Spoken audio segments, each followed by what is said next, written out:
নমস্কার বন্ধুরা, আবারও একটি নতুন ভিডিওতে আপনাদের সবাইকে স্বাগত।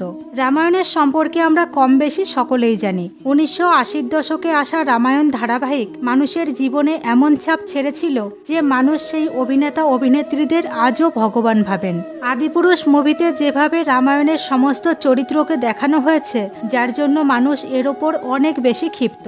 এই মুভিতে রামায়ণের সত্যতার পরিবর্তন করে রামায়ণের ডায়লগকে ভুলভাবে দেখানো হয়েছে। কিন্তু আপনি কখনো ভেবে দেখেছেন 80-র দশকে নির্মিত রামায়ণ ধারাবাহিকের অ্যাক্টার্সরা আজকে কেমন দেখতে? রামায়ণ সিরিয়ালে রামের ভূমিকা পালন করা অরুণ গোয়েলকে মানুষ ভগবানের মতন দেখেন। আজকের এই ভিডিওতে আমি আপনাদের রামায়ণ সিরিয়ালে কাজ করা অ্যাক্টার্সরা আজকে কি পরিস্থিতিতে আছেন এবং এখন তারা কি করেন, এই সমস্ত কিছুই আপনাদের জানাতে চলেছি। নাম্বার 1, সুগ্রীব। রামায়ণে সুগ্রীবের ভূমিকায় শ্যামসুন্দর অভিনয় করেছিলেন। সেই সময়ে তার বয়স 47 বছর ছিল। 2020 সালে 80 বছর বয়সে তিনি দেহত্যাগ করেন। শ্যামসুন্দর একজন খুবই ভালো অ্যাক্টর ছিল, সাথে তিনি অনেক সিনেমাতেও কাজ করেছেন। নাম্বার 2, লক্ষণ। ভগবান রামের ভাই লক্ষণের ভূমিকায় অভিনয় করেছিলেন সুনীল লাহিড়ী, যিনি এখনের সময়ে এই রকম দেখতে। তখন তার বয়স 26 বছর ছিল। এখন মোটামুটিভাবে তিনি 60 বছরের হয়ে গেছেন। সুনীলজি এই চরিত্রে এমনভাবে অভিনয় করেছিলেন যে মানুষের মনে লক্ষণের রূপে তার ছাপ থেকে গেছে। নাম্বার 3, লঙ্কাপতি রাবণ। রামায়ণে রাবণের অসাধারণ অভিনয় অরবিন্দ ত্রিবেদী করেছিলেন, কিন্তু আসল জীবনে তিনি এর থেকেও অনেক বেশি ভালো মানুষ। তিনি 40 বছরের থেকেও বেশি সময় অভিনয় দিয়েছেন। এছাড়া অরবিন্দ ত্রিবেদী অনেক সিনেমাতেও কাজ করেছেন। 2023 সালে 83 বছর বয়সে তিনি পরলোক গমন করেন। নাম্বার 4, ভগবান রাম। ভগবান রামের ভূমিকায় অভিনয় করেছিলেন অরুণ গোভিল। অরুণ গোভিল ভগবান রামের ভূমিকায় এমন জীবন্ত অভিনয় করেছিলেন যে মানুষ তাকেই ভগবান রাম মনে করেন। আজও মানুষ তার আসল নামের পরিবর্তে ভগবান রামের নামে চেনেন। অরুণ গোভিলের বাবা চাইতেন তিনি একজন সরকারি অফিসার হবেন, কিন্তু ওনার কপালে অন্য কিছুই লেখা ছিল। অনেকবার এমনও হয়, যখন মানুষ তাকে এয়ারপোর্টে দেখেন তখন ভগবান রাম ভেবে মানুষ তার পায়ে হাত দিয়ে প্রণামও করেন। নাম্বার 5, মাতা সীতা। দীপিকা চিখালিয়া, যিনি মাতা সীতার ভূমিকায় অভিনয় করেছিলেন। এই শোয়ের কারণে শুধুমাত্র দীপিকা চিখালিয়া পপুলারিটি পাননি, বরং মানুষ তার আসল জীবনে মাতা সীতার মতন পূজাও করেন। মানুষ তাকে আসল সীতা ভাবতে শুরু করেন। দীপিকা চিখালিয়া আসল জীবনে তিনি একজন অ্যাক্টার্স, সাথে কিছু কিছু সিনেমাতেও তিনি অভিনয় করেছেন। তিনি একবার বলেছিলেন মানুষ তাকে রিল আর মিউজিক ভিডিও বানালে ট্রোল করে, সাথে বলেন মানুষ তাকে সীতা মায়ের রূপে পূজা করেন, তাই তাকে এমন ভিডিওতে দেখতে ভালো লাগে না। নাম্বার 6, হনুমানজি। হনুমানজির অভিনয় দারা সিং করেছিলেন। তখন তার বয়স 59 বছর ছিল। তিনি এই অভিনয় এত ভালোভাবে করেছিলেন যে মানুষ তাকে আসল জীবনে হনুমানজি মনে করতেন। দারা সিং আজকে আর আমাদের মধ্যে নেই, কিন্তু ওনার অভিনয়ের মধ্য দিয়ে আজও উনি আমাদের মধ্যে বেঁচে আছেন। 2012 সালে 83 বছর বয়সে দারা সিং মৃত্যুবরণ করেন। নাম্বার 7, অঙ্গদ। বশির খান, যিনি রামায়ণের অঙ্গদের ভূমিকায় অভিনয় করেছিলেন। সেই সময়ে এনার বয়স 25 বছর ছিল। এছাড়া বশির খান মহাভারতেও কাজ করেছেন। মহাভারতে ইনি শ্রীকৃষ্ণের যোদ্ধা রূপে কাজ করেন। বশির খান মুসলিম সমুদায়ের সাথে সম্পর্ক রাখেন, কিন্তু অঙ্গদের চরিত্রে ইনি মানুষের মন জয় করে নিয়েছিলেন। নাম্বার 8, কুম্ভকর্ণ।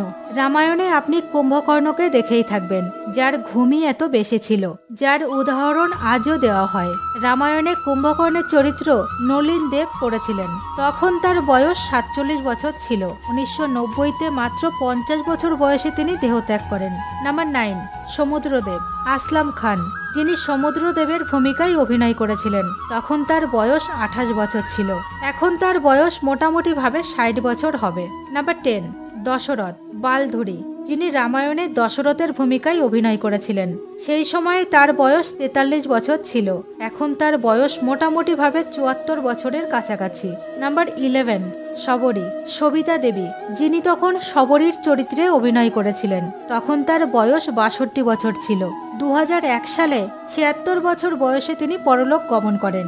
নাম্বার 12, মাতা কৌশল্যা। জয়শ্রী গায়কর, যিনি মাতা কৌশল্যার ভূমিকায় অভিনয় করেছিলেন। সেই সময় তিনি 45 বছরের ছিলেন।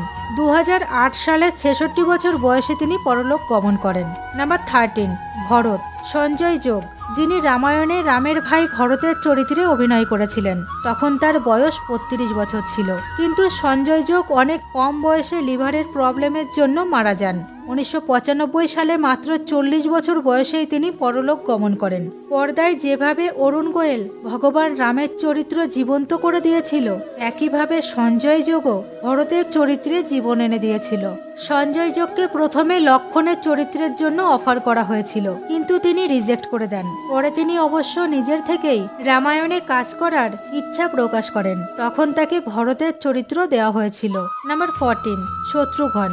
শত্রুঘ্ন রামায়ণ অনুসারে রাজা দশরথের সব থেকে ছোট পুত্র ছিল, যার অভিনয় সমীর রাজদা করেছিলেন, যিনি আজকে কিছুটা এমন দেখতে। নাম্বার 15, লব।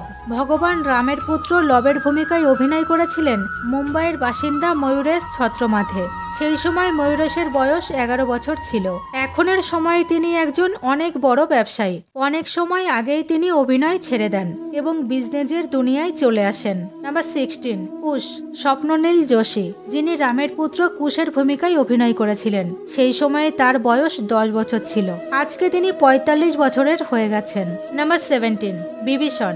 রামায়ণে বিভীষণের চরিত্রও কিছু কম ছিল না, যেখানে মুকেশ রাভেল অভিনয় করেছিলেন, যিনি রাবণের ভাই বিভীষণের চরিত্র করেছিলেন। তখন তিনি 36 বছরের ছিলেন। তিনিও বিভীষণের চরিত্রে জীবন এনে দিয়েছিলেন, সাথে মানুষ তাকে আজও বিভীষণ রূপেই দেখেন।